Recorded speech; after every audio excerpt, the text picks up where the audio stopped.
Hello, everyone, and welcome to episode 299, the last of the 200s of the Canadian Football Countdown, a proud member of the Canadian Football Podcast Network and the Alternative Football Network. Ryan and Adam back with you again, back-to-back weeks, just me and him. Adam, how are you doing tonight? I guess I'm doing fine. You know what? No, honestly, the crops are still standing. Everything's going well. Canola's coming down. Although real hot and muggy today. Just a really miserable day for if you're a big guy like me. Not really the ideal weather. But hey, you know what? It beats storms and hail and all that stuff right at this time of year. So I'll take it. I guess it's, like I said before, definitely fine. You might even say fair. The number of fair puns we are going to make tonight after the signing of Campbell Fair in Saskatchewan is through the roof. And Adam, I think, got them mixed up with Mason Fine. So we got a name mixed up off the top of the show. Fair, fine, whatever. This is as good as always. Hopefully, we have ironed out the technical difficulties we had last week with the internet situation. We made a few adjustments here, so hopefully it's better this week as we go along. But anyways, we're here tonight live on a variety of platforms thanks to our presenting sponsor Game Time TV. Learn more at GameTimeTV.ca or Facebook.com/GameTimeTVMB. It's our Week 12 CFL preview here tonight. We'll briefly recap some of the major topics from Week 11, and then we're going to get into previewing our 4 games for Week number 12, the last week before Labor Day. So the last week of the preseason, because the season only starts at Labor Day, I guess you could say. Some say. I don't know if I believe in that, but it is what it is. We'll talk storylines, we'll talk fantasy players to watch, and our betting picks for each of those games for this week throughout the show here tonight. As always, before we go any further, let's acknowledge that the Canadian Football Countdown is brought to you from Treaty 1 territory, traditional territory of the Anishinaabe, Cree, Ojibwe, Dakota, and Dene peoples, and the homeland of the Métis Nation, as well as from Treaty 4 territory, traditional territory of the Cree, Saulteaux, Dakota, Lakota, Nakota, and Métis Nation. You want to tell folks about the Discord community, Adam? Absolutely. If you want to go and join in on a whole pile of fun, namely about the CFL, but hey, there's all sorts of stuff in there. I know we talk MLB, we'll talk hockey, we'll talk anything you want. We'll talk farming even if you're really looking for something fun to talk and visit and interact. And especially if you're a fantasy person, you really want to make sure that you get into the Discord channel. It's got Ryan's ideas of what to look at, where the positions are to be looking at, all sorts of charts and things that will help you be a better fantasy player. I would say guaranteed, but then that might be putting the ant farm up for grabs. So no, I won't do that. But hey, if you do want to check out the Discord channel, make sure you do, because you've got all sorts of great things on there. And of course, you've got us degenerates that are always on there as well. So be sure to join us, check it out. And yeah, it's all good to take a look at and free. So why not?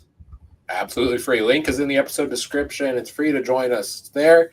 You'll see another new link in the episode description this week, and one I'm going to throw in the live chat for folks here as well. Next week, episode 300 of the Canadian Football Countdown, a huge milestone episode.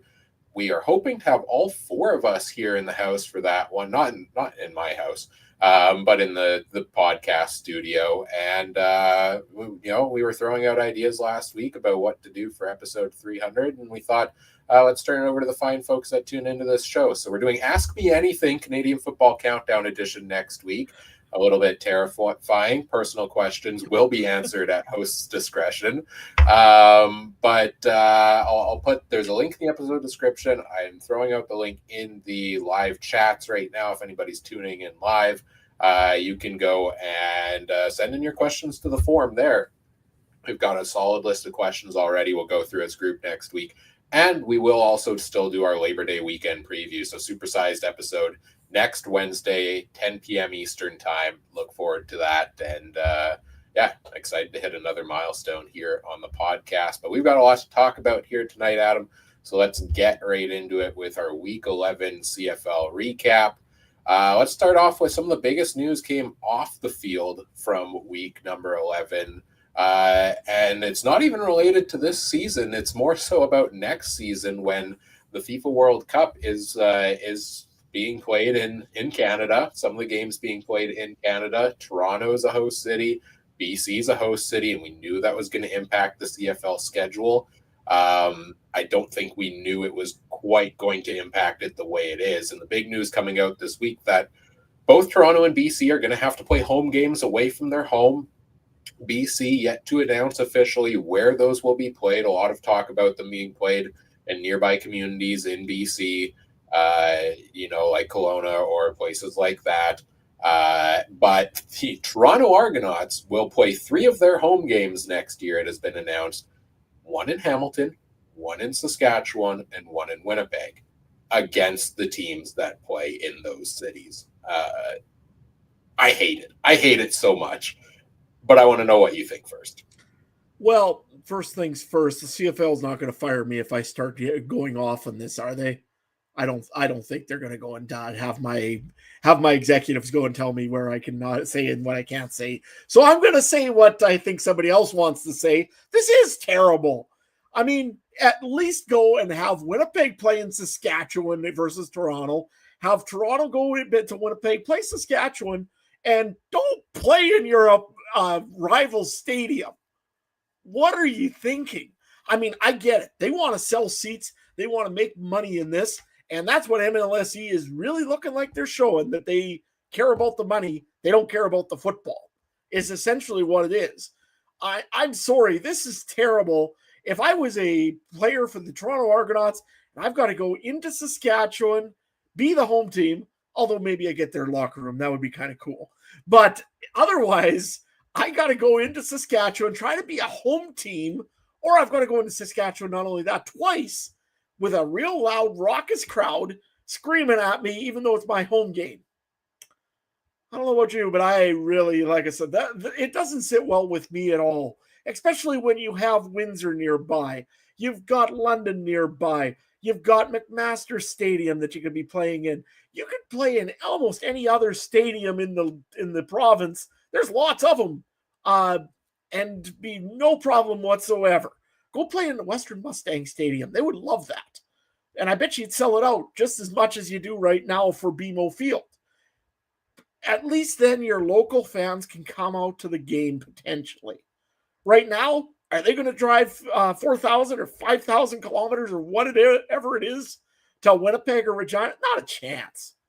And I'm sorry, they're not going to buy flights and go drive or fly all the way to Winnipeg, watch a football game, and come back. There's some that will.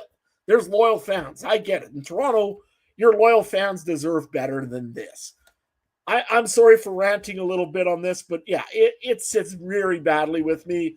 As a Rider fan, I know what I'm going to do the day when it's the Argos home game. I might even go to that one because I'm going to wear double blue and I'm going to cheer for the Argonauts the whole game. Do it. And there's going to be Rider fans just hating me. I mean, I'm going to go and try to get a hold of a few of my friends that are Argo fans, see what I can find for Argo gear. I'm going to find some blue hair, and god darn it, I'm going to be an Argos fan for one game. So, yeah.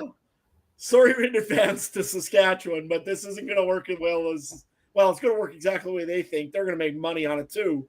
But I just don't like it. The only thing I did like that came out of this whole thing is because Saskatchewan has an extra home game, they're going to play their preseason game next year in Saskatoon at Griffith Stadium. That's kind of cool. I think they should have all done this well before this little situation happened because, honestly, Saskatoon has some of the best fans that come down to Regina every game.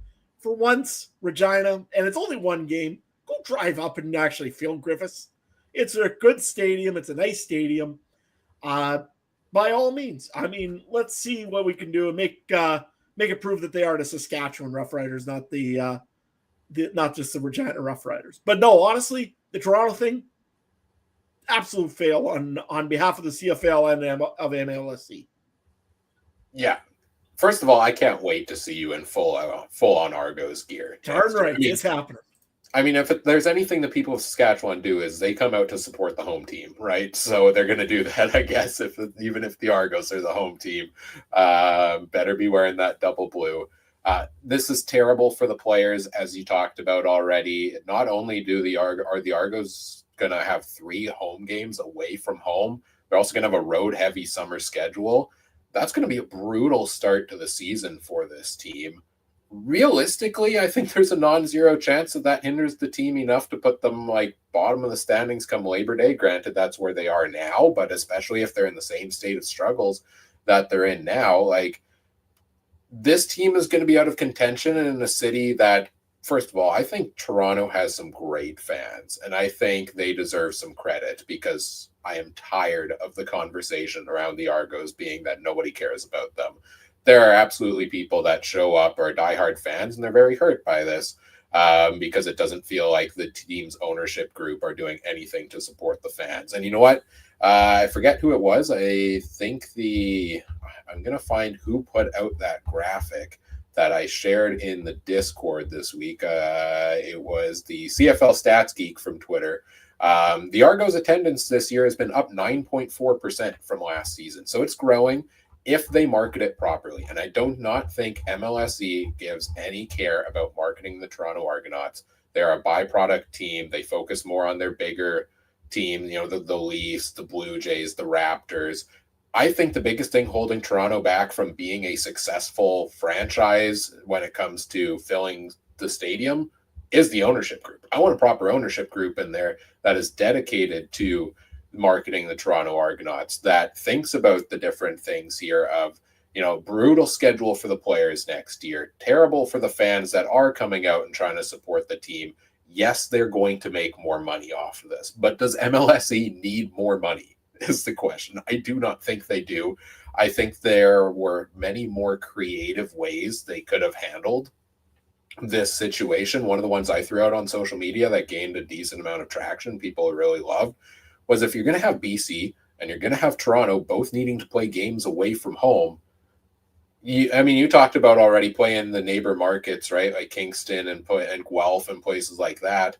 Heck, TD Atlantic, TD Pacific have been two games over the last number of years that have drawn a lot of fanfare, and you get a lot of people traveling from other cities and different fan bases for this destination game.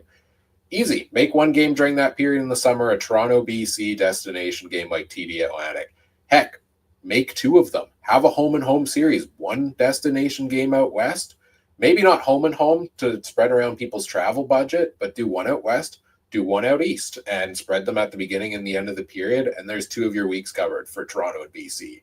I'm sure there's some logistical nightmare around booking those stadiums for that. But at the top of my head, it just seems like a much more sensible plan to do something like that will be positive for the league's marketing than to just say, okay, we're going to take the easy route out and go to Saskatchewan and Winnipeg and take their money.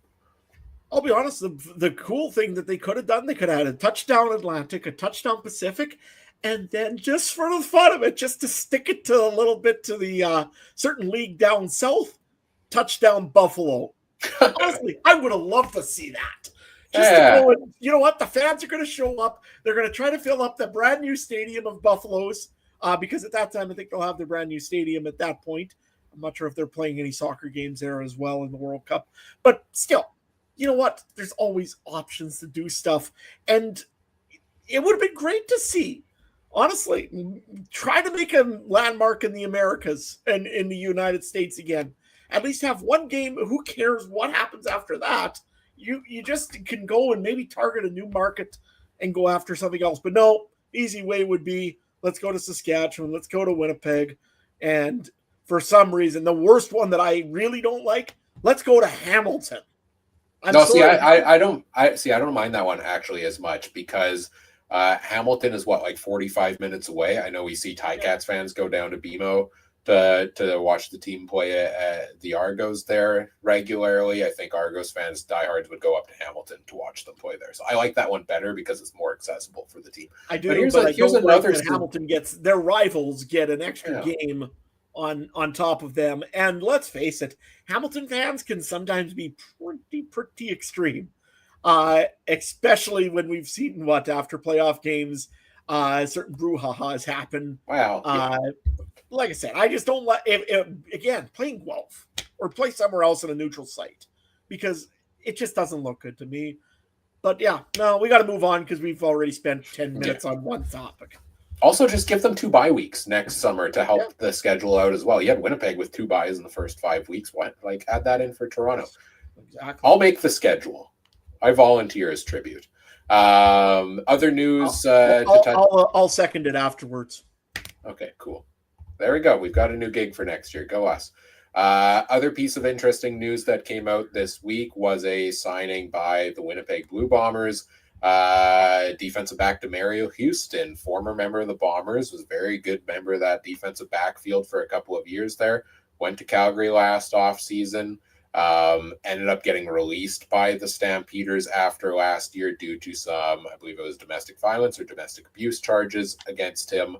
And now he's back in the CFL. Those charges, according to the articles I've read, were dropped from the court case, or maybe not enough evidence against him to fully charge him for it, basically. And so supposedly the league has met with him. They agreed on a counseling path for him and allowed him back into the league, and he signed with the Winnipeg Blue Bombers. I know there's been a lot of talk on social media about the DeMario Houston signing. Any quick thoughts from you on it?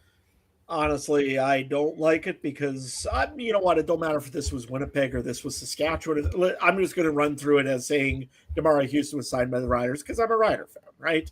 If he was a Rider and coming in, I would expect the ninth degree to be done by the CFL, by the Rough Riders, to make sure that this guy here is what he says he is. So Rough Riders have been known to bring in some pretty controversial players once in a while. And you know what? Heck, we even had one player go to jail while playing for the Rough Riders. So, you know what? I would honestly expect this, though, from the entire CFL. I watched the interview with Mike O'Shea. It was a bad interview. That was a weird interview. Yeah. Like, I mean, it looked ugly. I mean, he couldn't answer the questions of what exactly they talked to the player about.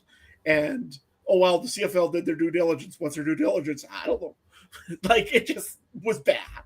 So, honestly, I don't like it, but you know what? That being said, on the other side of things, they did let Chad Kelly back in. People do deserve second chances. I get it. But, boy, he better be on a thin leash. If all of a sudden, and on a short leash, if all of a sudden something happens, I really hope nothing does. But, yeah, if the word, like the way this was worded out in the offseason is the way it is, I wouldn't have let him in, but that's me.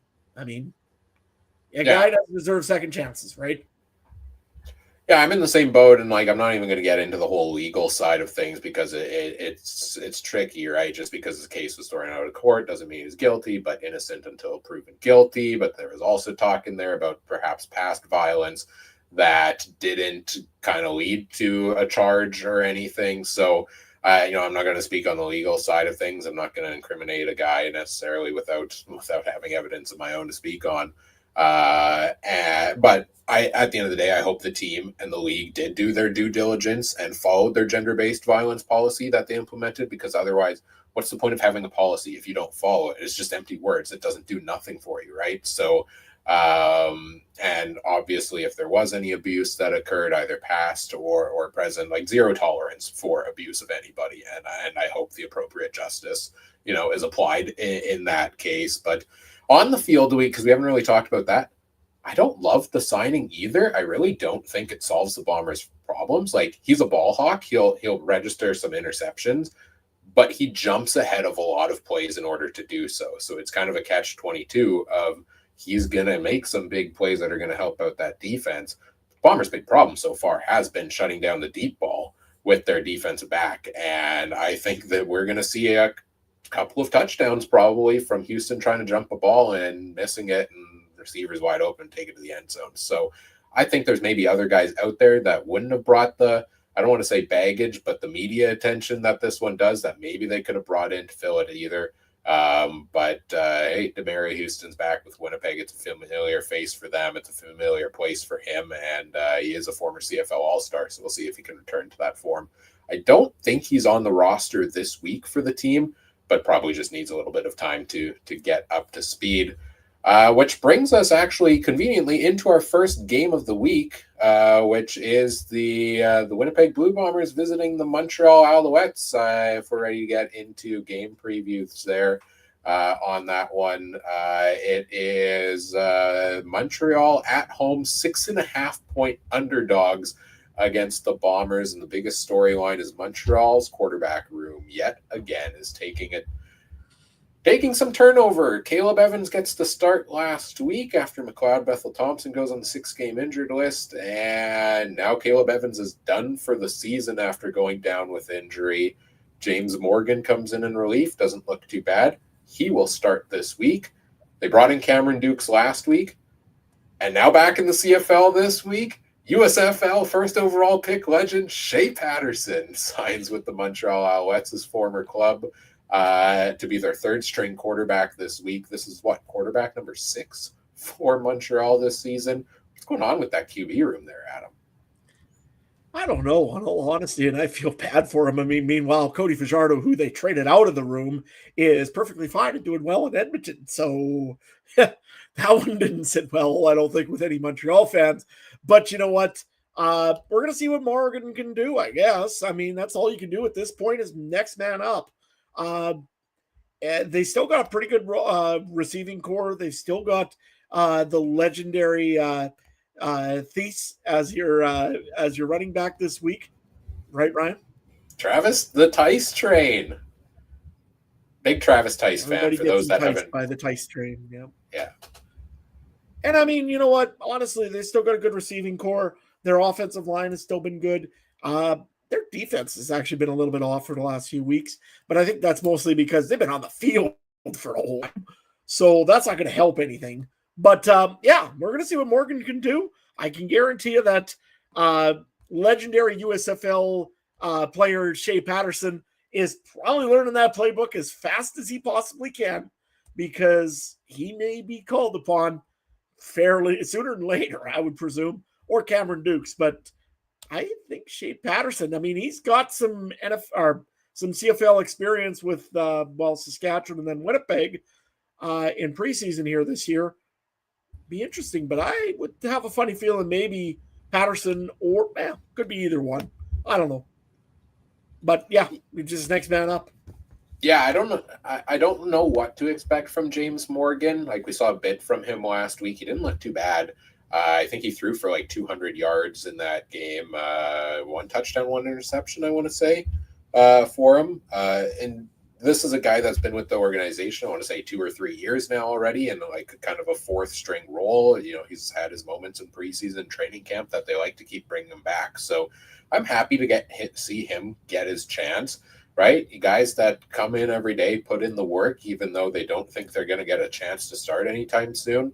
This means the world to a guy like that, I'm sure, to be able to get in and get a start here for the Alouettes. So I hope he makes the most of it.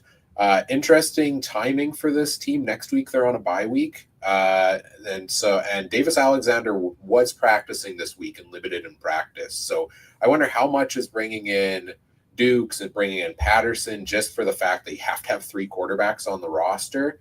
And, you know, do we come out of the bye week and is Davis Alexander close to coming back? I'm not sure. It seems like he's starting to practice at this point in time. Or how much is this the crew they'll be running with for the next little while? And, you know, if Morgan falters, then, yeah, I can easily see them going with Dukes or Patterson, who have a little bit more experience. But it's his time to play this week, and that's the big storyline, I think, on the Montreal side. What interests you on Winnipeg side? On the Bomber side, I think they still, again, they've used them more, but they still got to keep Brady Oliveira rolling, and especially against Montreal. Montreal was prone last year anyways. They're maybe a little bit still this year to the run game, and Brady Oliveira's got to start getting going. I mean, he got his first touchdown, I think, last week, didn't he? Yep. They really got to get him involved in this team, whether it's catching the ball in the backfield or moving the ball out of the backfield. Whatever they got to do, they got to get him going, because I don't think the protection is what it used to be in Winnipeg, on all honesty. Zach Collaros is running for his life once in a while, and honestly, every time I see Zach Collaros run for his life, a little bit of me dies inside, because I'm worried about him getting hit. I think he's worried. I think he's worried about him getting hit sometimes this year, and that's where those interceptions come from. Yeah, exactly. And I mean, you can't have a quarterback that is feeling footsteps behind him. The only thing you can really do to help him is try to get the football off in either some sort of quick emergency valve. And you know what? You got one of the best in Brady Oliveira. So they've really got to get that going on the offensive side of the football. Defensive side, well, they're going to get Damari Houston next week, but it'll be interesting to see what they do this week for that. They still got some key injuries in defensive back.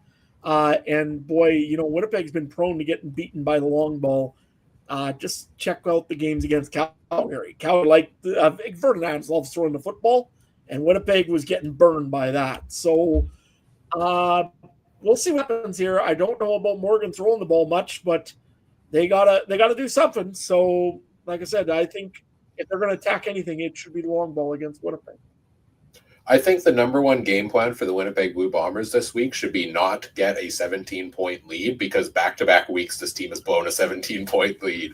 And they came out on the winning end of it last week by some miracle. But yeah, interesting to see what the follow-up is to their, 63-yard or 58-yard field goal attempt that was completely unnecessary, that almost gave Ottawa a chance to win the game. And then Zach throws the pick, but then he comes back and he makes the key passes and they get it done and by the skin of their teeth. So, you know, Winnipeg has been all over the place this year. I still don't know if they're a good team or not. Like I said, they're 5-1 against teams that aren't Calgary, but they've looked very sloppy in some of those games as well. So I'm interested to see what that performance looks like for them. Can they get out to a lead, because they've been starting games very well? And can they keep the lead, because they've died off in the second half a couple weeks in a row? Any offensive momentum is just gone in the second half of the game. And one player I'm really watching in this game, not from a fantasy perspective, but just to see how they're using him, is Peyton Logan finally finds himself on the Bombers roster for the first time this year coming off of injury. I loved the signing at the time, Peyton Logan in Calgary. I thought he was a heck of a return man. And I thought they used him in interesting ways in the offense, especially against Winnipeg. So I was excited to see the Bombers bring him in. You know, how many plays does he get in place of Oliveira and usage in that backfield? You dump the ball off to Peyton Logan, he can make plays happen with it. And again, they primarily brought him in to fix the return man issues they had from last season. The only problem is that Trey Vavel is the best return man in the CFL currently, it seems. So, you know, how do you fully replace him? They, on the depth chart, they have both doing kick and punt returns. So, you know, who do you kick it to if you're the Alouettes? Because either of them is going to be a threat to return it back, and that could be a big thing field position wise in this game. Let's get into fantasy for this one. You want to go first, Adam? Yeah, I can. The one player that I'm really looking at in this one here, well, besides the T-Strain, I mean, that has to be. I mean, you need a cheap running back. If you need one, there it is. I mean, starting running back for, what is he, 2.5 or 3.5? Yeah, 2.5. 2.5? Yep. Perfect. Well, you can't get a cheaper running back than that. I mean, especially starting one. So by all means, that's a no-brainer on that pick. The other one, though, that I really am starting to question a little bit, and I don't know if I should be or not, Daryl Stearns has had a really, really good last little bit, and that's since Dalton Jones been out. And I keep saying this each week. I think that Jared Stearns is probably maybe, you know, starting to fit in more and more in Winnipeg's offense, and he's starting to get a little more familiar for Zach Collaros. I wouldn't mind that pickup also if you're looking for that. I'd like to say Brady Oliveira. He's expensive, and he might get you the yards, and again, he can get all-purpose yards. But I don't know. It's an expensive play. So those are the three that I've been looking at. Ryan, what do you got? Yeah, I've got notes this week on kind of for each team. I've got quarterback, running back, and then one wide receiver I'll touch on quickly for you. Quarterback on the Winnipeg side, Zach Collaros. He only has 1 week better than the sixth best quarterback this season. So do not pick Zach Collaros. Brady Oliveira, on the other hand, highly consistent. He's been a top 3 running back in 5 of his last 6 games. Again, the usage, he seems to be heavily featured in the passing game right now. Collaros loves those dump-off passes to Oliveira, and then he can make plays happen, even if he's not picking up a ton of yardage on the ground. And then you touched on Jareth Stearns for the Bombers, and he's a guy that's I struggle to trust a little bit because he only averages 5 targets a game. And my motto for fantasy football is like, find a guy who gets you 7+ targets, because generally that's the key to success. But his touchdown streak is hard to ignore. A touchdown in 4 of his last 6 games. And I did a bit of a deep dive in looking back to earlier today. And Jarrett Stearns plays in the same position at right slot back that Dalton Schoen did back in 2023 when he racked up all of those touchdowns from Caleros. And the absence of Dalton Schoen there was something he was really missing last season. And then now, Jarrett Stearns comes in and suddenly he seems to be filling in that role in that slot kind of. So yeah, I kind of like the Jarrett Stearns play potentially at around $9,000. On the Montreal side, James Morgan at quarterback is only $6,000. So if you really want to go the cheap QB play, he put up 10.4 points last week. If you get some good passing going against this Bombers defense that gives up big plays, that could work for you. But my one concern is I don't think he ran the ball once last week, and I like to have a mobile quarterback in there to pick up the rushing yards. Travis Tice, the Tice train. You talked about the cheap value play. Montreal running back situation is a little weird this week. Sean Thomas Erlington is a game-time decision, but dropped a 3rd on the depth chart, which makes me think Tice is getting the start. And they have Stevie Scott the 3rd on the lineup too, so that kind of makes me think that STE is not going to play much, if anything. Potentially starting running back for $2,500 who averages 5.8 carries and 2.2 targets a game. Even if he's the backup, I think he could still make value on that money. And my wide receiver of interest for Montreal, Tyler Snead, has quietly put up 3 of his last 4 games. He's been a top 10 wide receiver, and he has 8+ targets in 4 straight. So despite the Montreal quarterback carousel going on throughout the last number of weeks, Tyler Snead has been absolutely consistent throughout that.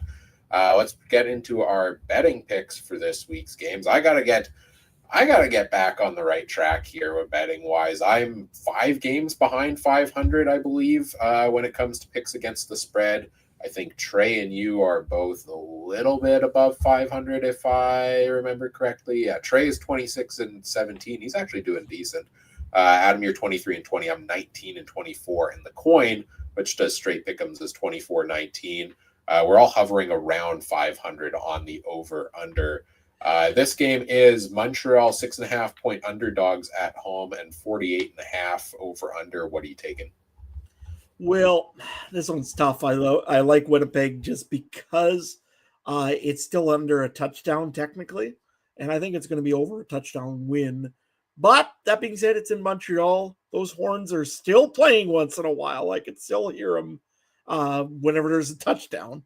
So I don't know. Montreal's got to get on track here pretty quick, or else it's going to start slipping away sooner or later, although they got some other weaker teams in their division.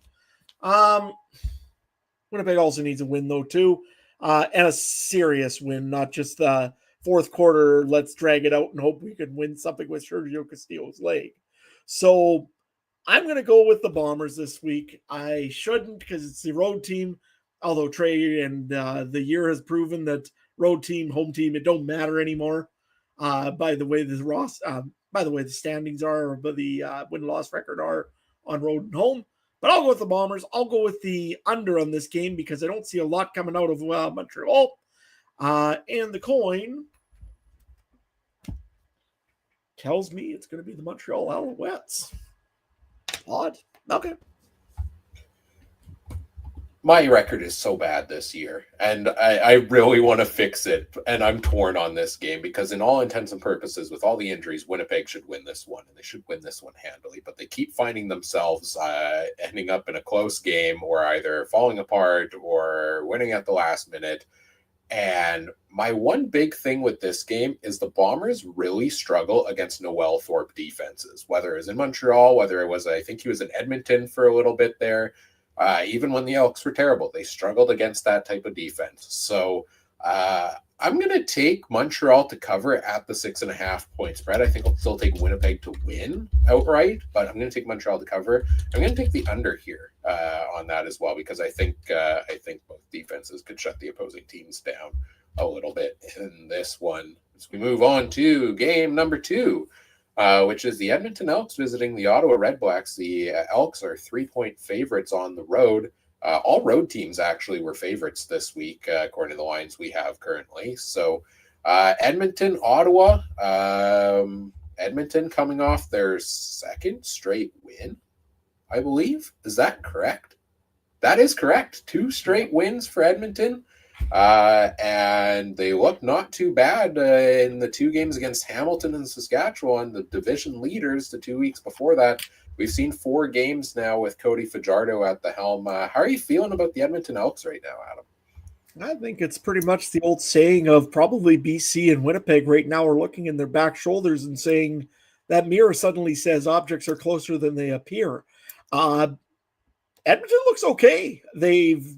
Cody Fajardo has rejuvenated the team, it seems like. Last year it was Trey Ford always that used to do that, but this year it's Cody Fajardo coming in, doing it.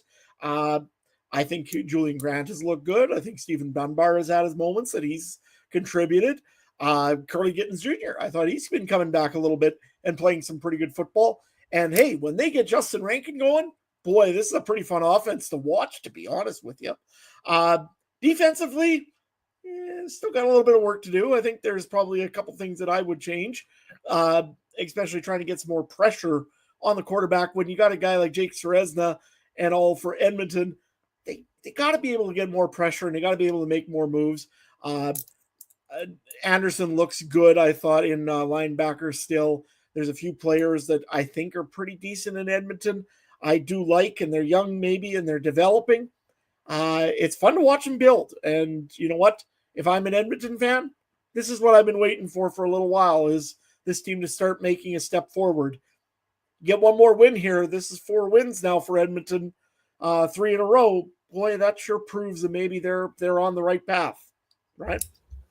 For those that have tuned into this podcast for the past number of years, you'll understand we're now at the point in the season where typically the Edmonton Elks win a few games, and I carelessly get on the full-on hype train of this team is going to do big things, and then they proceed to lose like the next 5 games and are easily eliminated from playoff contention. Well, guess what? I'm back on the train again with the Edmonton Elks. I think this team has turned a corner. I want to believe that this team has turned a corner. And I think, Fajardo settling down that offense a little. They haven't exploded offensively yet.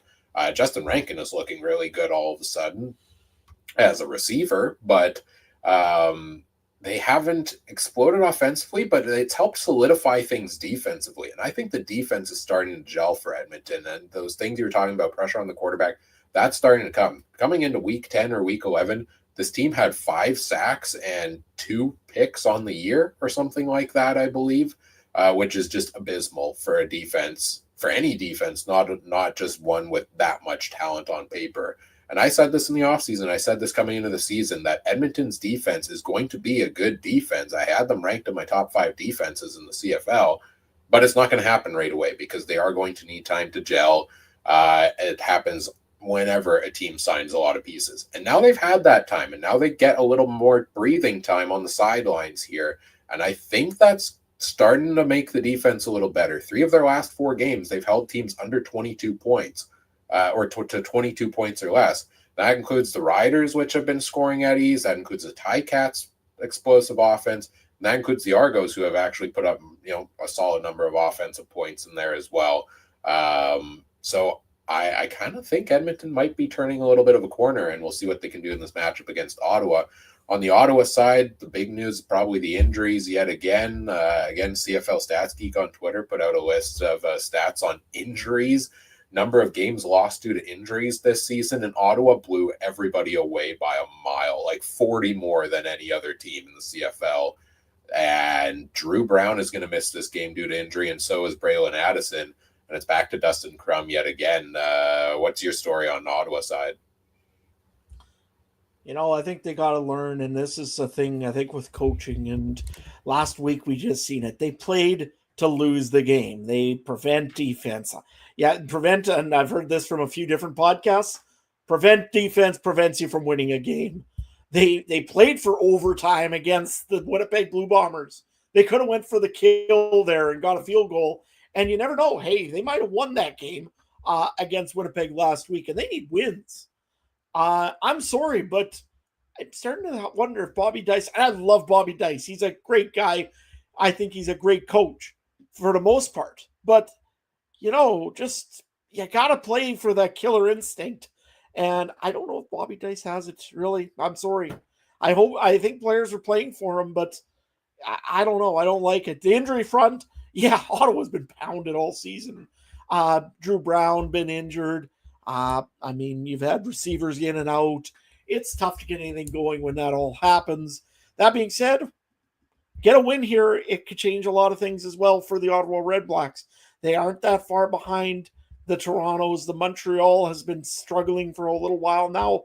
They're not that far out of it. They just got to get a couple good wins, and all of a sudden they're right back in it. We used to go and always joke around that Ottawa Edmonton is the toilet bowl.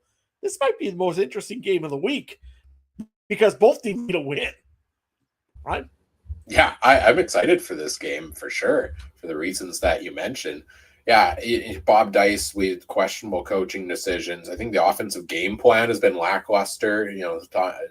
History shows I'm not a fan of the Tommy Condell offense, and it kind of showed its head against Winnipeg this last week. Like, you have Eugene Lewis, Justin Hardy, Braylon Addison, and Khalil Pimpleton, and Drew Brown at quarterback. I would argue the Red Blacks have one of the best offenses on paper, talent-wise, in the CFL, but they are hindered by the game plan, who refuse to chuck the ball deep. He had a big deep ball to Justin Hardy early in the game that he took down for like 40, 50 yards, I want to say. And then they didn't really throw it deep much after that. And you have Eugene Lewis, arguably the best receiver or one of the best receivers in the CFL, lining up against Trey Vavel, making his first start at defense at cornerback. Like, why are you not peppering Lewis with targets the entire game long in order to, exploit a matchup like that, or at least early in the game, not wait until Crum comes in the second half? I think, Ottawa's got the talent. I think to make things happen, it's the coaching that is holding, and the injuries that are holding them back. And I know everybody has injuries, but Ottawa has had significant injuries, and I think it's becoming a major concern that offensive line just can't keep Drew Brown healthy. We can't keep doing this every couple weeks of, now Drew's going to go down yet again, right? So Dustin Crum comes in this one. We've seen plenty of him over the last couple of years. He's one of my favorite backups in the league. I've said that I think, if Winnipeg wants to recreate that Caleros trade magic at the trade deadline this year, I think Dustin Crum is the guy they should trade for, because I think he is the best one of the best backups that can become a starter in the CFL. I know a lot of people aren't high on his game, and maybe it's just my fantasy lens I look at him with, but I like what I've seen from Crum, and his mobility plays into that. So that's what I'm thinking here on the Ottawa side is, they can still win games with Crum, but they got to get out of their own way in order to do so. And there's one extra thing I just want to bring up. Pick a running back already. Is it Adetoboye? Is it stand back? Stop going between the two and actually let them do something for once. They just love these short throws. That's what they go for in Ottawa, and it's a pain in the butt. I mean, it's not working. So you got to change something up. You got Tommy Condell there, who has probably a million ways to kill an offense with a throw. Any book written and probably signed by him. So either throw the football deep or give it to the running back. I mean, pick your poison, Ottawa. Either one is pretty effective, I would think. In these short passes, it's not working. Yeah, I'm with you on the Ottawa running back situation. For my fantasy charts, I go and write down everybody's spot on the depth chart every week. And I never know which of the two to put first, because Adetoboye will be ahead, but then they have the designated nationalized American. So is Standback actually the starter? You would think so, but then Adetoboye plays the entire first two series, and then all of a sudden Standback ends up with more carries. So I just raise my hands and shrug at that. Last storyline I have before we get into fantasy on this one is I did put it out in a poll on Twitter right after the game, saying the Elks were starting to put things together. Can the Elks make the playoffs? And 62% of people said yes. So maybe I'm not the only one on the Edmonton train at this point in the season. There's still plenty of season left to be played for them to make it up. But let's get into our fantasy picks for this game. I think what we'll do on these games going forward, because I got a couple on each side, I'll give one team, then you jump in with your picks, and then I'll give my other team just to break it up a little bit. So let me start with the Edmonton side. Cody Fajardo, I've been high on the last few weeks, but his price has risen to now match the other starters. He was great when he was like 8,000. Now what is his price at right now? 13.5. No interest in Fajardo at that price. He's been the quarterback 5 in 3 straight weeks. It's just not good value. Justin Rankin is always going to be one of the most interesting boomer bust players. You know, he had like 3 of 4 weeks under 4 rushing yards, and then he had a huge week rushing last week. He's been the running back 1, the top running back in the league in 3 of his last 6 games, and in his last 3 games, he's averaging 79.7 receiving yards. You know, I like a receiving running back, so I potentially have Rankin in my lineup this week. I think it's a good matchup with Ottawa. I think 11,900 is not a bad price for him. You just have to know that if you're taking Rankin, you can expect that potentially if that receiving work dries up suddenly that you're going to be in for a rough day, but I like him there. And Stephen Dunbar Jr. is the most consistent target guy in this receiving core with 6+ targets in all but 2 games this season. So if you want an Edmonton receiver, take Justin Rankin. And if you want another Edmonton receiver, take Stephen Dunbar Jr. What do you got from both sides in this game before I get my Ottawa?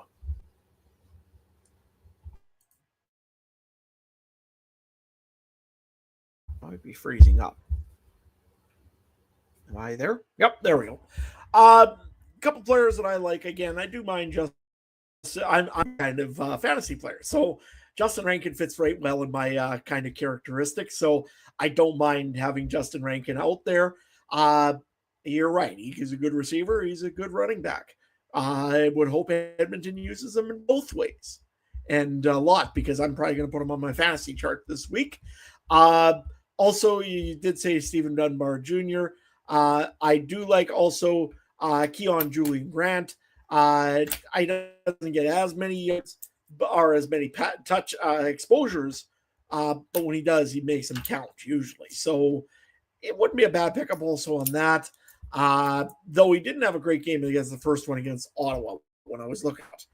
Ottawa side of the football, not really a whole lot that I like. I mean, Dustin Crum's a little bit cheaper, I guess, if you do need a cheaper quarterback. Cheaper, not cheap. But I don't know. It's up to you on that. Running back, I said my complaint before about Ottawa's running backs. And wide receiver, they're also consistently close to the same amount made every week. If you take Justin Hardy, or you take Eugene Lewis, or you Braylon Addison, they'll all get you about 11 to 13 points. It's pretty much almost written that way because they're all taking short yardage plays, and most times one of them gets a touchdown and maybe a few less short yardage plays. I don't know. You can take one if you want. I don't know if I will this week. Yeah, you're not kidding on them. Like 2 weeks ago, they all ended up in like the 20 to 24 point range on that 5 touchdown game from Drew Brown. And then last week, they were all like 12 to 13 points. Don't take Braylon Addison this week because he's out with injury. I'm hesitant to take the others. I mean, I love Eugene Lewis, Justin Hardy. They should get a bunch of targets, but they all had rough games when Crum started those 2 games. I think the Dustin Crum appeal is from the rushing yards. His 2 previous starts, he had 60+ rushing yards, and that went to 14.8 and 19.4 fantasy points. So, you know, I think he's like $8,000 around there.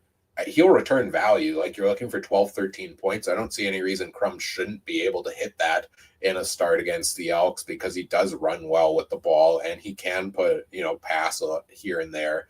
But, is he going to throw for 300 yards? No, I don't think he is. So I might go away from the Ottawa receivers in this game. And the running backs, we talked about them already. On average, they're finishing as the 8th and 9th best running back on any given week on the season, which is basically basement level amongst starters. So do not take either Ottawa running back in this game, as well as our fantasy picks for this one. Let's pull up the odds here for our betting picks. Before we get into that, I will say I don't have notes on any of the defenses. These are the 2 cheapest priced defenses at 3,700 and 4,000. There's been talk in the Discord of, do you like Ottawa? Do you like Edmonton? Ottawa failed to deliver on two glorious matchups against Winnipeg and Toronto the last 2 weeks, fantasy points wise. Whereas as I talked about earlier, that Edmonton defense is starting to round into form, and I think Crum gives up a lot of sacks. So I think the Edmonton defense is going to be good to play for the value price this week.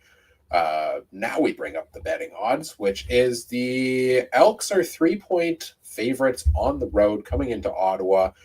I'll go first here this time around. I'm going to ride with that. I'm going to take Edmonton.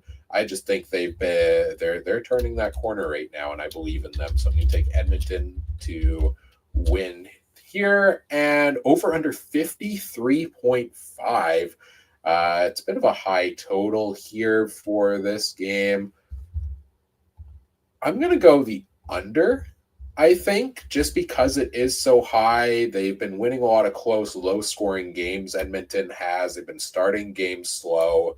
And Ottawa, I think, at times does struggle to put points on the board, even though Dustin Crum could. But if it was lower, I'd take it. But I'll take the under on this one. Adam, what do you got? I'm going to make this short and sweet. I think this is the game where Edmonton makes a statement win. They're going to probably manhandle Ottawa a little bit in this one here in the nation's capital. I expect to not hear very much of a chainsaw running for this game, unfortunately for Ottawa. No, I really like the Edmonton Elks in this game. I think it's time for them to maybe make that next step forward, and this is the need to do it in. They need to win this one, then they get Calgary next week, and maybe even the week after. I think they got them for 2 weeks in a row. So, you know what? You need the wins when you can get them, and Calgary's a tough team to get one on. I know it's Labor Day and all that stuff, but Edmonton's going to get their win here on this one. Going into Ottawa, they're going to come home happy. They're going to be 4-7, and they're going to be fighting Calgary for a playoff spot soon enough when they come back. So, Edmonton, I'm going to go with the under on this one. Again, you got a backup quarterback in this one with Dustin Crum. And traditionally, that means that we're not going to have as great of scoring. And also, as we've said all along here, Bobby Dice does not like throwing the football deep. And I'm sure he doesn't want to do it with a backup quarterback. Watch him go and throw for 400 yards or something just to prove me wrong. Anyways, Edmonton in the unders for me. I'll give you the flip. I almost put it sideways. Let's go with the Edmonton Elks as well. Oh, please don't give me the flip. I'm not sure I want that. Yeah, Edmonton with the coin, and Trey is going Edmonton in the under as well. So I think we're all on the same page across the board, the coin included on this game. As we move on to our third game of the week, the BC Lions visiting the Toronto Argonauts. See, this could be a TD Atlantic game next year, folks, as we were talking about earlier. But this is the nice Adam. Adam's in charge of putting timestamps for our game for each of our topics, and just put them in the public chat instead of the private one. So well done, sir. I got derailed a little bit by that. This could, as I talked about earlier, this could be a destination TD Atlantic, TD Pacific game next year. This should be a fun matchup, I think. BC and Toronto this week. The Lions coming in as 3.5-point favorites. Kind of seems like all of that talk about can Nathan Rourke return to form. I would say he has at this point in time, or he sure looks like he is returning to form at this point. BC is kind of on the rise here a little bit. No, Adam? Yeah, I agree. I think BC's been pretty hot as of late. Of course, you got to have a hot quarterback, but you got to have a hot receiver too. And Keon Hatcher has been exactly that. Top receiver in the league now. Looks like he ain't going to be slowing down anytime soon. I would just wish Trey would have made that trade last week that I offered him, but no, he's got a little more brains than that. So, yeah. No, honestly, Nathan Rourke has looked pretty good in his last few starts. He's moving the ball very well and efficient. I think BC is one of those teams that's on the rise right now. And yeah, you know what? They honestly, they didn't let off for a full 4 quarters, which was what you wanted to see. Again, it's the team that might have been a little more questionable, and especially with a 6-string quarterback in there, you want to make sure that you have your have what you got in there, especially. So you know what, their defense did well. I thought their offense played really well. Barry Hill was getting plays. Hatcher was getting plays. Uh, a little bit disappointed in James Butler. I thought maybe he would have played a little bit more, but nah, whatever. It is what it is. He's still there and he's still available and he can be dangerous at any time. And yeah, Nathan Rourke. I'm sure, Ryan, you've already been practicing pottery and clay classes so that you can go and start planning the sculpture for when they put him into Hamilton. Oh, absolutely. Put Nathan Rourke in the Hall of Fame. I got to get that out early. Yeah, I think the Lions are on the rise here. You know, I think overall, like, where are they at standings wise right now at this point? Right, they're at 5-5 on the season. They're 3-2 against, or 3-3 against teams that aren't Winnipeg or something like that. What, 5-3, I guess, against teams that aren't Winnipeg. So it's that weird thing schedule wise where everybody across the board, it's like, you know, this team is bad against this team, but they're good against everybody else, and it's around the board like that. So I think BC is getting better. I think they're going to contend for one of those playoff spots easily out west, and I think this is another game where, you know, they've struggled going into Toronto in the past, so we'll see what they're able to do at this point for the matchup on the road here. Sorry, I got a little distracted by something going on here around me, but we're locked back in now. We're good to go with BC and Toronto here. What's the story on the Toronto side for you? I think I'm watching it again. It's just like last game. It's the coach. I want to see what Ryan Dinwiddie actually can do with what he's got. I mean, he's been vocal. He's been saying about how his players are more, again, they aren't showing up. He's been saying all sorts of weird things in the media. And you know what? Last game, I thought he blew a temper tantrum when he shouldn't have, because you know what? The play was clearly was what it was. And you know what? Sorry, Dinwiddie, that's the way it goes. So my eyes are going to be on the coach just to see how he manages this adversity, because Toronto traditionally right now, like for how it's been, they haven't had very much. I'm sure that probably whatever they're doing, I'm sure they got some voodoo magic and they've got some extra things going on to get Chad Kelly 100% and ready for maybe Labor Day, because they need him at this point.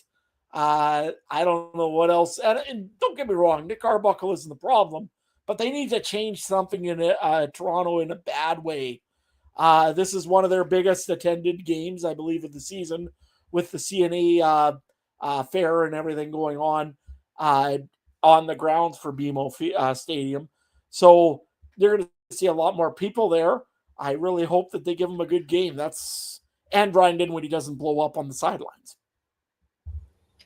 Yeah, it should be, you know, the stadium should be decently filled in this game, and people will always go and point and say, oh, like the increase in attendance because they've got they've got free ticket giveaway for what, a fair or something, like, or carnival or fair or something going on.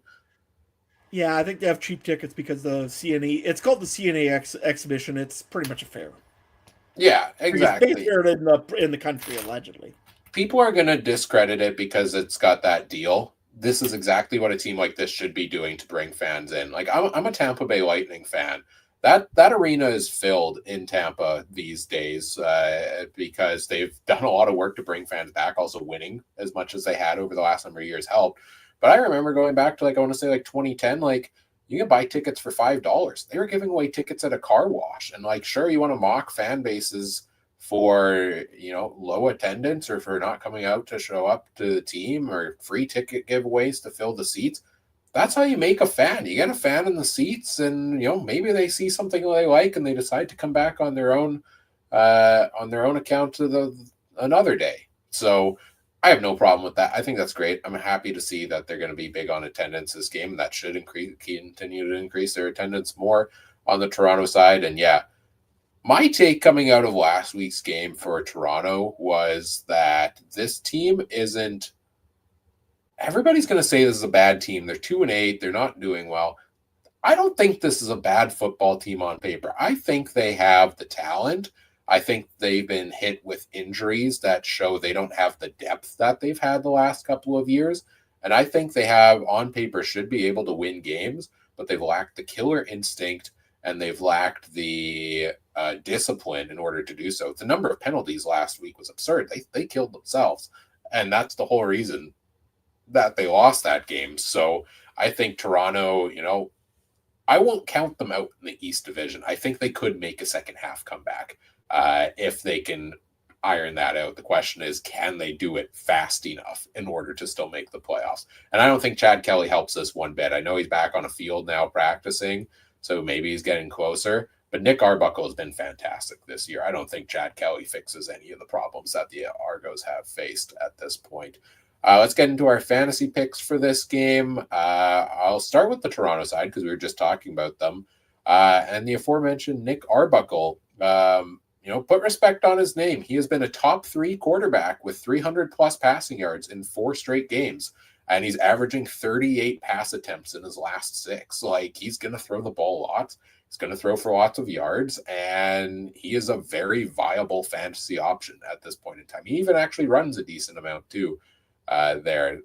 I'll still never trust him because I have a hard time trusting him based on name value of what I used to him from the past, but he has been delivering very well.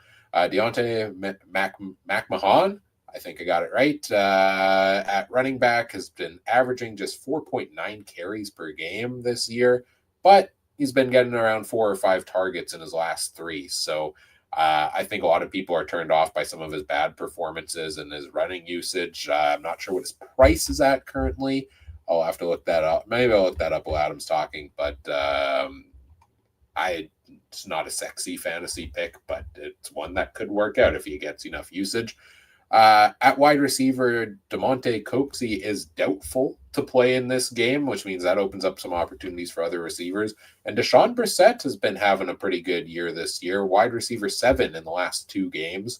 And he plays the middle slot back position against BC, where players playing against them score 3.4 more points than they do against other teams. So, an opportunity for Brissett to elevate himself a little bit more here in that offense. Again, 38 pass attempts that have to go around somewhere. So those are my players on the Toronto side of note. What do you got for your picks for this game, Adam? It's been very tough to get some picks. I like BC's stuff. I like their defense. I like their offense. So BC's defense is $4,000. It's the same price as Edmonton's. I really like BC's defense in this one here. That being said, also I don't mind, again, if you look at Keon Hatcher. I mean, he's an expensive pickup, but he gets the most targets, as Ryan pointed out to me earlier before the show. He gets a lot of targets. So to me, I think that's a really good pickup as well. And hey, I'm probably the if Ryan's the chair of the Nathan Rourke go to the Hall of Fame thing right now, I'm probably the co-chair because I'm going to be riding Nathan Rourke on this one here. He got me a lot of points last week, and I think I'm going to go with that again. Why not? Play the hot hand while you can play. Yeah. On the Toronto side, I can't see nothing. I'm sorry. There's nothing that I could really see that I really like. Nick Arbuckle's not a bad choice, to be honest with you, like you said, but I don't like the price. I think for the extra little bit, spend it on a guy like Nathan Rourke, and I think you're going to get some guaranteed points out of that. Put Nathan Rourke in the Hall of Fame and put him in your lineups for Pete's sake. Like, he has finished as a top 3 quarterback, I think, in every game this year, but one, if I remember correctly. I don't have his stats in front of me. Let me pull it up there. That's true. And he was quarterback 1 last week. He's been averaging 24.9 points a game on the season. And in his last 2 games, he has 6 touchdown passes on the season. He's averaging 335 passing yards a game and 33 rushing yards. So Nathan Rourke is going to produce. He's going to produce a ton. He's going to produce a ton again this week. And I've been trying to convince myself the last couple of weeks mistakenly that, the cap savings on a guy like Fajardo, who also runs, will get me enough points to really play a stronger lineup elsewhere. I'm to the point where I don't want to play a stronger lineup elsewhere if it means I can't put Nathan Rourke in my lineup. So he's the first guy going in there this week for sure. James Butler, fell back to earth a little bit last week, but he's got 11 plus points in all but 2 games this year and in 5 straight. So there's been talk about boom or bust. Well, even his bust is still a pretty heavy floor for him, which is great to see. And he's averaging 16 carries a game in his last 7 games. So I always like James Butler, especially in this matchup against the Argos.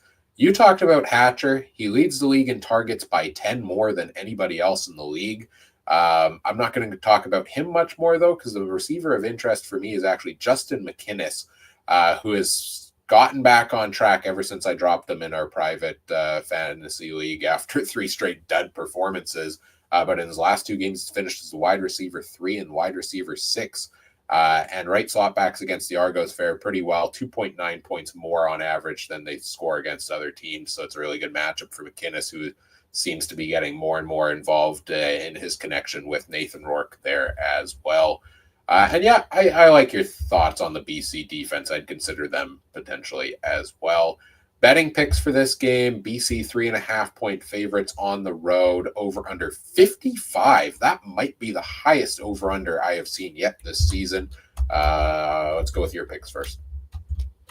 I'm going to take the BC Lions in this one here. And again, I think it's just because BC's starting to get a little bit of momentum underneath them. Toronto needs the win, to be honest with you. And I hope that the crowd is real loud and that they do a great job of cheering on their Argonauts. That being said, I just don't see how they win this game easily against the BC Lions, especially with Nathan Rourke playing the way he has in the last little bit. So give me the BC Lions. I'm going to go with the under on this one because 55 points. My gosh, that's a lot of points. If one team falters, you ain't getting that. So give me the BC Lions. Give me the under on this game here. And the coin tells me it will be the Toronto Argonauts. So coin's kind of going against me today. Yeah, you might have to have a talk with that coin after the show and make sure you realign for next week. Trey is agreeing with you. He's taking BC and the under in this game. Trey's taking BC and the over on this game. So he believes that more than 55 points will be scored. I'm taking the Lions as well. I feel comfortable with that. The line is tricky for me because the Argos can score points. The Lions have scored points the last couple of weeks, but also struggled to put points on the board despite lots of yards in weeks before that. But I think there is room to score a lot against Toronto. So I'm going to take the over on this one as well, because a game of like 30 to 26 gets you there, and I can see that happening. So I'll agree with Trey on that one. Final game of the week. Timestamps into the private chat, please, Adam, this time around, for the Saskatchewan Roughriders visiting the Calgary Stampeders. The Riders 1 point favorites on the road, over under at 50.5. I think the talk of the town in Riderville, we were talking about Toronto and a fair going on in Toronto. Well, there's a fair going on in Saskatchewan, and that's Campbell Fair. That the kicker position getting signed this week by the Riders after another rough performance by Brett Lauder this season. Adam, what do you think of the kicking situation? Well, definitely nothing was fair about how Brett Lauder played that game last week. So, Fair getting signed, former Ottawa GG. Looks like a kicker. Apparently, he went and nailed the 56-yarder into the wind today. But that wasn't the issue in Saskatchewan. I went and I adamantly said anywhere on social media last week, as long as the Riders don't have to make any kicks under 40 yards, we'll be fine. Then Brett Lauder misses a 42-yarder. But nevertheless, you know what? Honestly, it's a good thing. They need some competition behind Brett Lauder. And you know what? I've been hearing all sorts of things about from Riderville. Oh, well, Brett Lauder's wife is pregnant. This is putting stress on her. What are we doing? This is football. The guy's got to make the kick. I'm sorry, but 22 for 33 ain't going to cut it in the CFL. When you need 3 points, you need 3 points. So, you know what? I like Brett Lauder. I like the guy, but he's got to make a field goal. He's a good guy. But you know what? Eventually, you got to have some competition behind you. He did it to Chris Milo back in the day, and now he's getting the pressure behind him. So, I'm sorry, that's the way it works. It's the circle of kicker. I guess. He's just such a streaky player. Like, he went on that tear last season after a terrible game to end the year, and he looked fantastic, and everybody was back on board with him. But then now this year, and it's one of the hardest positions because all of the focus is on you, and everybody's going to have that concern. And I've seen it all over Riderville of, we're going to get to the Grey Cup and we're going to lose the Grey Cup because Brett Lauder's going to miss a kick. And that sucks to have that pinned on you, but that's a very real concern. If you can't, as a fan or as a team, be confident that when your team is going out there, they're making the kick. Like, 9 times out of 10 with, say, Sergio Castillo in Winnipeg, or when Justin Medlock was here in Winnipeg, it was like, okay, sweet, this is going to be points. Like, you're not expecting to miss it, and when you miss, it's suddenly, oh, wait, what? We missed. Now, trying to kick a 58-yarder when you're probably shouldn't at the end of the game is maybe a bit of a different circumstance. But, yeah, Brett Lauder, love the guy. He struggled. Bringing in competition in Campbell Fair is good. We'll see how that plays out at the kicking game. But I think you also wanted to talk about the defense a little bit for the Riders here tonight, right? Yeah, one quick little point on Brett Lauder as well. Yes, we're going to miss that field goal in the Grey Cup with zeros on the clock, but there's going to be a 13th man call in Montreal, and we're going to win that son of a gun. Anyways, I'm not going to say anything more. You know what? The defense in Saskatchewan, boy, it's been dominating as of late. Give them credit where credit's due. Tavon Campbell had a great game the last time out here. Nelson Lacombo, he didn't play one practice here this week, but looked amazing as well, getting his first interception of the year. Micah Johnson, that guy's an ageless wonder. He has been just on fire, getting sacks left and right. I think he had 2 against Bo Levi Mitchell, one causing a fumble recovery by the Riders. And Roland Milligan has been getting back into it as well. He has been looking really good as well for the Rough Riders. Had an interception, maybe 2, I think. 1 for sure. Against a Hamilton Tiger Cats team. That was a very, very tough offense to play. And not only that, I did like what the play-by-play and the color guy for the Rough Riders said, Luke Mullender. He went and he said that they needed to shut down the 3 big pieces in Hamilton, and they certainly did that. They only had 59 yards total out of Lawler, who was the other ones there, Smith, and who was that? Tim White. They didn't have any plays. I mean, and most of it was on one big play by Kenny Lawler. Yeah. So give the Riders credit where credit's due. Trevor Harris is playing like a 30-year-old all-star right now. I did love it when he made the run and then goes and indicates the first down sign. That was hilarious. Watching a 40-year-old go do that, I was impressed. AJ Alette has not had to be truly relied upon play after play after play because the Rough Riders offense has been really good.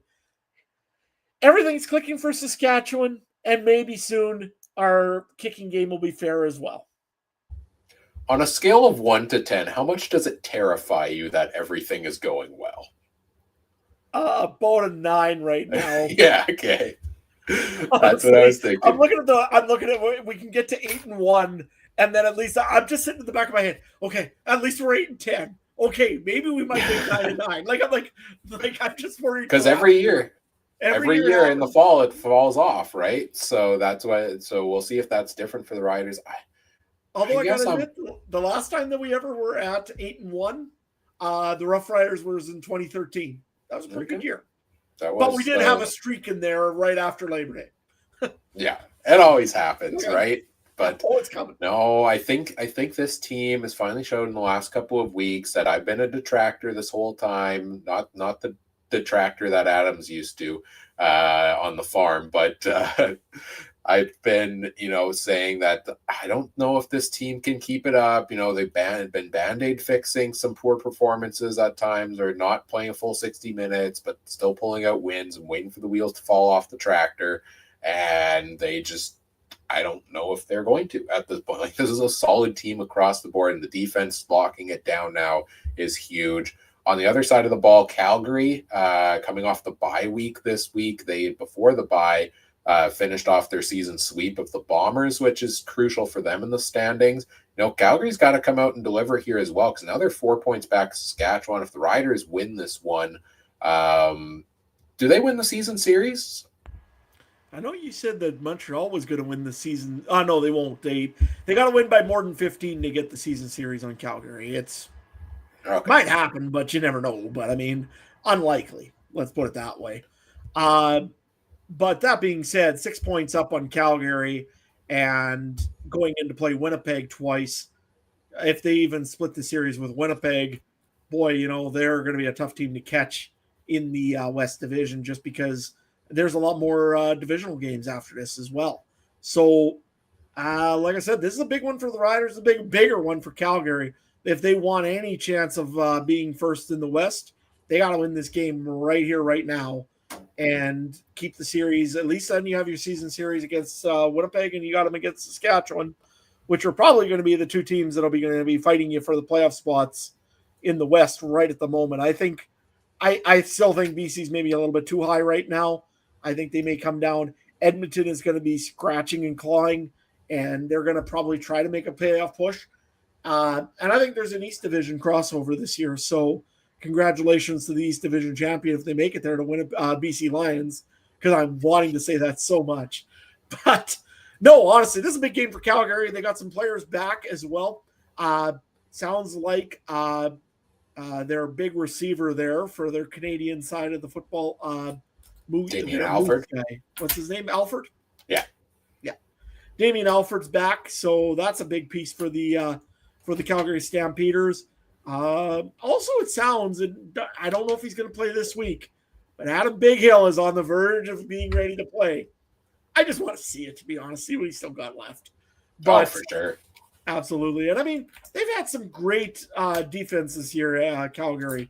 Derek Moncrief has looked like a new man again ever since coming over to Calgary. So, you know what? It's fun to watch. I think that it'll be a good battle in Calgary. It's fun to watch the crowd in Calgary because it looks like a Christmas theme at all times. It's half green, half red. So, yeah, this will be a fun game. And the other thing to watch, Vernon Adams loves burning teams deep. So that's why I brought in the Rough Riders defense, that their secondary has really started to improve. We're going to see how much they improved next week, because the first time they played, that was what burned them. It's a good defensive matchup between these two teams for sure. The Stamps defense has been great this year. Yes, they're getting guys back. Their receiving core was really thin, and then they got a couple of guys back right before the bye week, but now it seems like Alfred's coming back, but Dominic Grimes and Kevin Jones both haven't practiced this week, so it seems they can't get the full unit healthy for more than one game there in Calgary, but getting Alfred back is huge in that regard for them. What else was I thinking on the Calgary side here? We were talking about the defense. Oh, the attendance, continuing the attendance theme. I've seen that attendance is looking pretty good in this game for Calgary as well. Around 25,000 tickets sold, I want to say, and only about 1,500 tickets left. So whether that's Stamps fans, whether that's Riders fans coming over to Calgary to fill the seats, hey, it's a good attendance number for Calgary this week, and what should be a good matchup between the top two teams in the West. And they've got Winnipeg and BC hot on their tails, just 2 points back of them right now. So Calgary's got to keep putting up these wins here to keep pace in a competitive West division. I would hate for such a promising season to go to waste in a tough division. So they got to keep their foot on the gas here. As we get into our fantasy picks for this game, let me start on the Saskatchewan side of the ball. Trevor Harris has finished as a top 2 quarterback in 4 of his last 5 games. He's been on fire lately. He's averaging 311 passing yards and 2 touchdowns per game, and only has 2 interceptions in his last 5. So he's been clean. He's been productive, and he's been killer at quarterback. Trevor Harris is definitely in fantasy consideration, even though he doesn't run the ball. Speaking of running the ball, AJ Ouellette, 15 plus carries in 6 of his last 7 games, 4 plus targets in 4 of his last 5. You love to see all of those numbers. Despite that, only averaging 11.3 points in his last 3 games. So he hasn't been super productive, and that's a disappointing total for the price you have to pay in order to get AJ Ouellette, but he is going to get his fair share of touches. It's just a tough Calgary run defense, so I don't love the Ouellette play at the price this week. One rider I really do like and I have in my lineup currently is Keyshawn Johnson, who is averaging a 27.1% target share.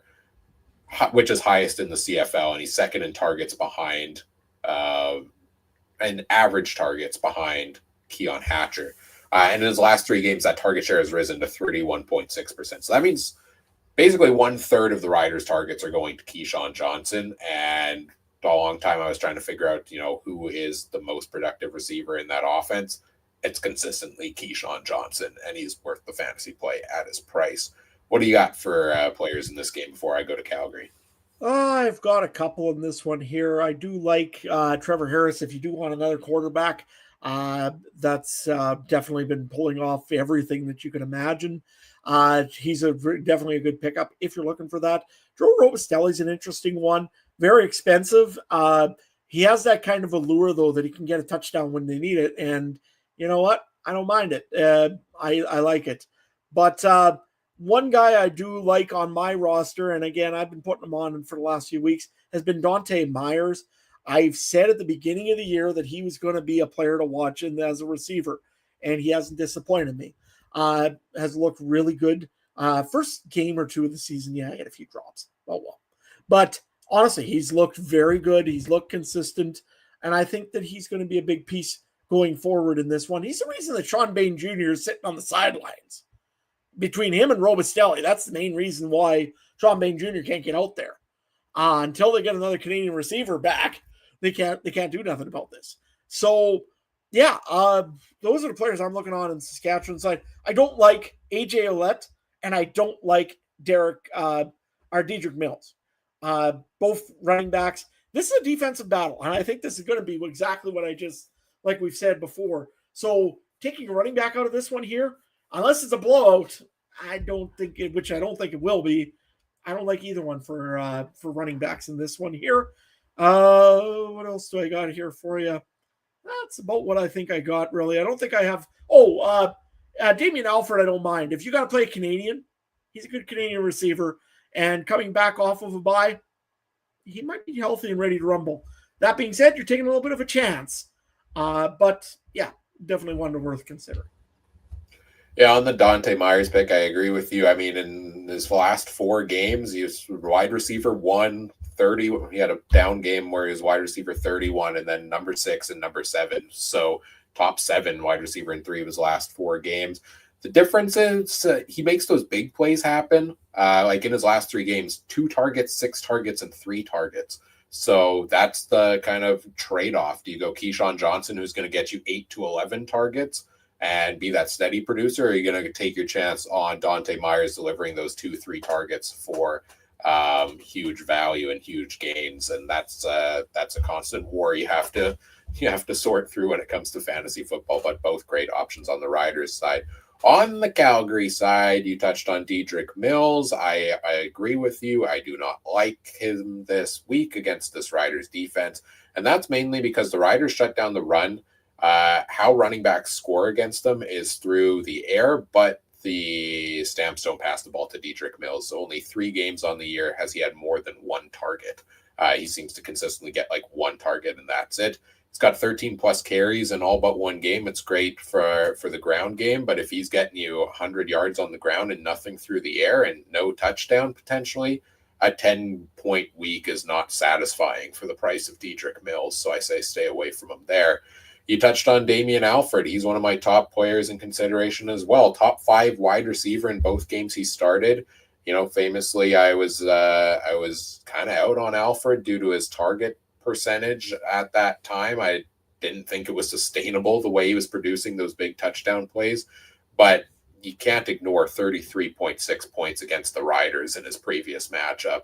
And the biggest thing for me is if Rhymes doesn't play, if Tevin Jones doesn't play, and Damien Alford is coming back, and it's a great matchup against the Riders at the right wideout position, I think Alford has the opportunity to increase his target share and deliver those big plays on that as well. So I like him as a potential receiver option this week. And finally, Vernon Adams Jr. I'm out on him. Only 2 finishes as a top 3 quarterback this year. He's been solid, but he hasn't been producing heavily. And surprisingly low rushing usage with only 31 total rushing yards in his last 5 games. That's not the Vernon Adams Jr. we were used to seeing in the past. So not one of my top quarterback plays of the week. And we get to our betting picks for this game, which is the Riders 1-point favorites on the road in Calgary, over under at 50.5. What you got, Adam? You are muted.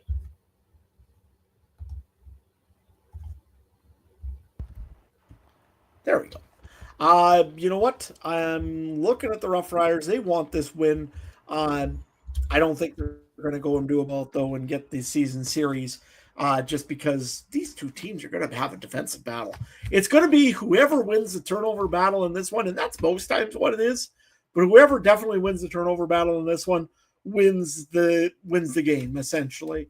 Could it be a complete blowout for Saskatchewan? Could be. Could be a complete blowout for Calgary. Both of these offenses are very good, but I think these defenses are a little bit better than most defenses around the area. So I'm going to go with, it's essentially a pick 'em. I'm going to take the Stampeders in this one here with the +1. And the only reason that is because maybe it might go down to a single. I don't know. Well, if it goes down to a single, neither of us win. So nobody wins, right? Because then it's what they call a push, which I've recently learned. Yep. Well, whatever. I could live with a push. But you know what? I'm going to go with Calgary in this one here. I think they know that they need to win this game. Saskatchewan, the pressure's a little bit off, maybe, compared to Calgary, just because they have their big amount of wins already. But Calgary needs this win to make sure that they stay above the Bombers. I know they have the season series, but they can almost put it in a hand here and be very close to almost hosting a playoff game by getting a win over the Rough Riders. So give me Calgary. Give me the under on this game here. Again, defensive battle, I've been saying the whole time. And the coin, ooh, that's a good flip. It's going to go with the Saskatchewan Rough Riders.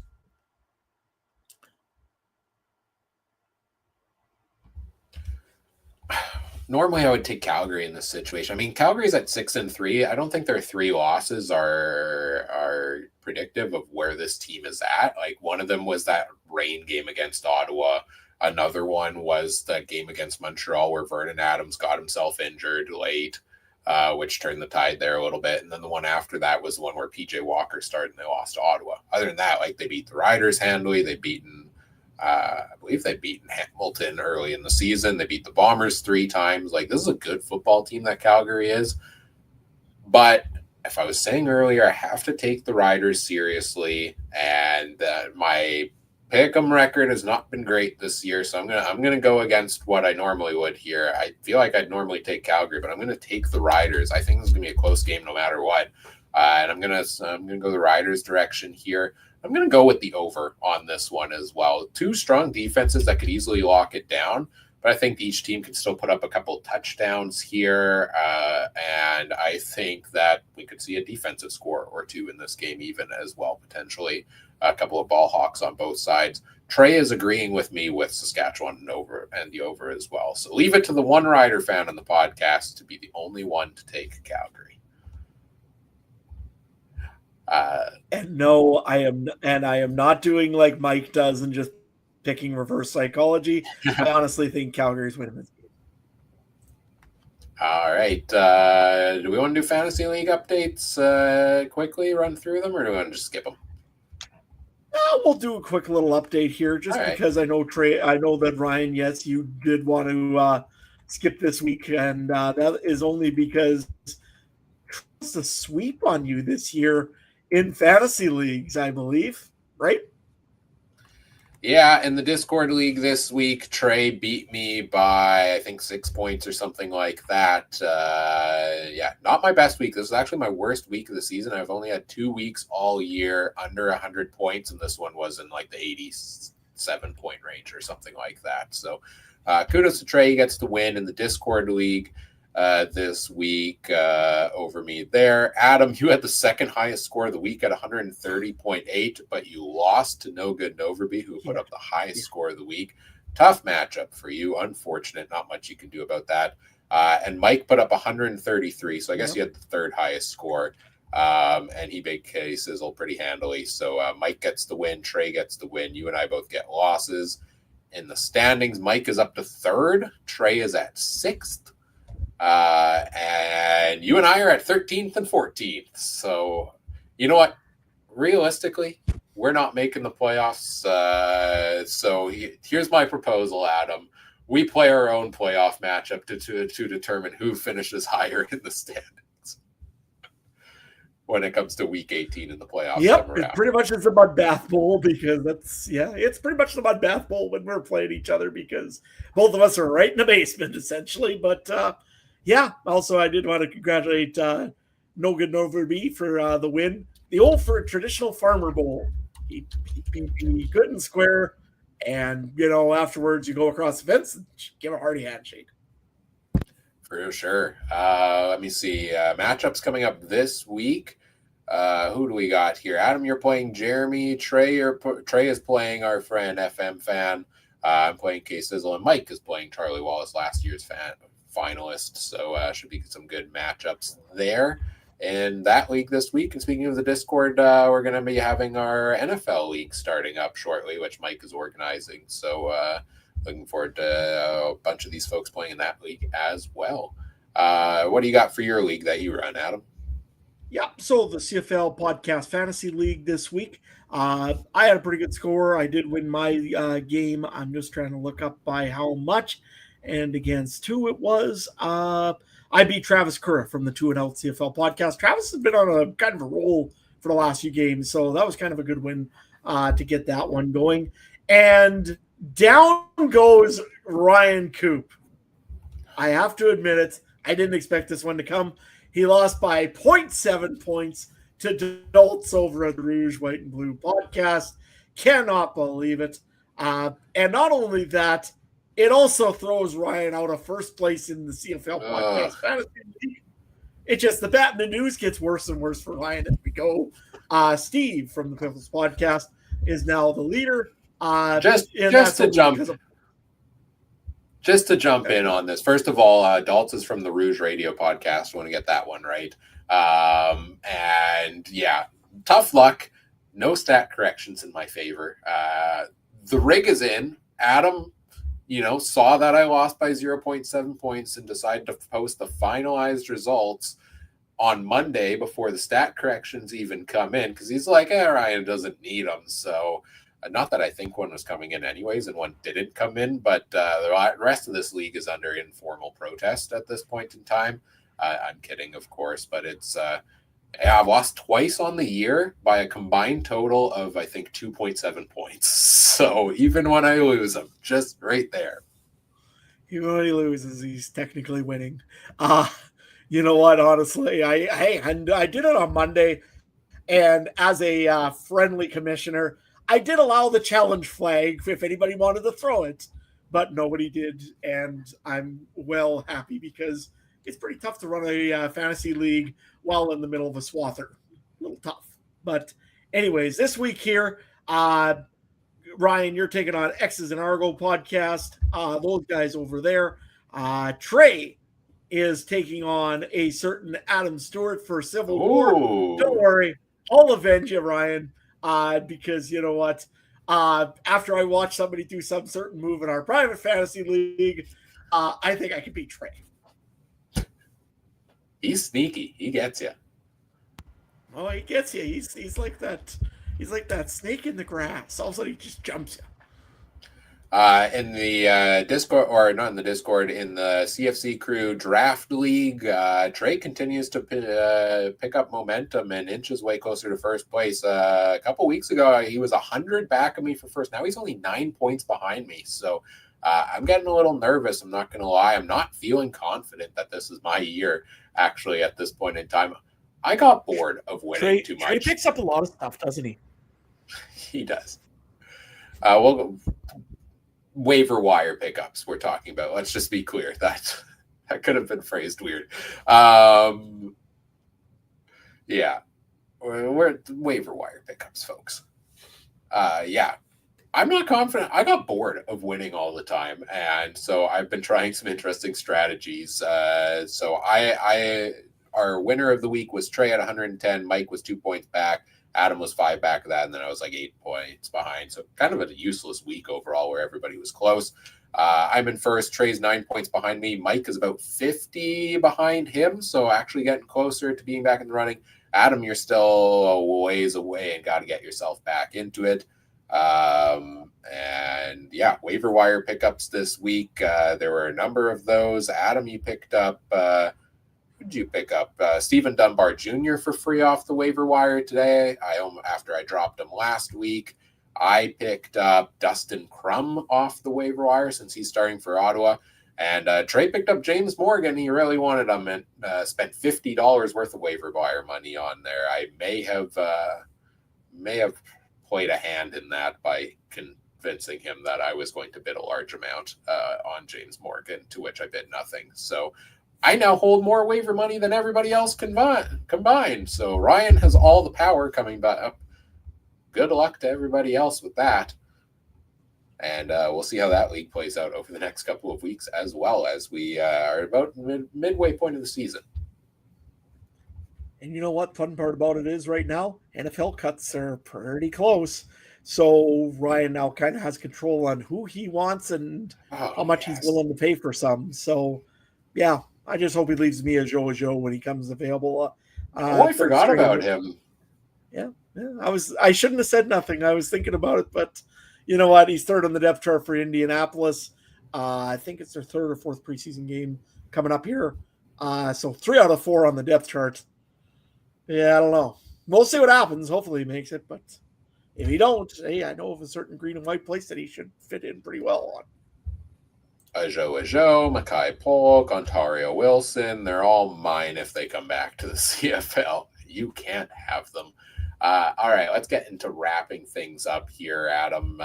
Once again, over an hour and a half ever since I came back. I just like talking about football. It's a lot of fun to be here and chat with you and everybody tuning in. Next week is the big episode number 300. Cue the applause. Woo!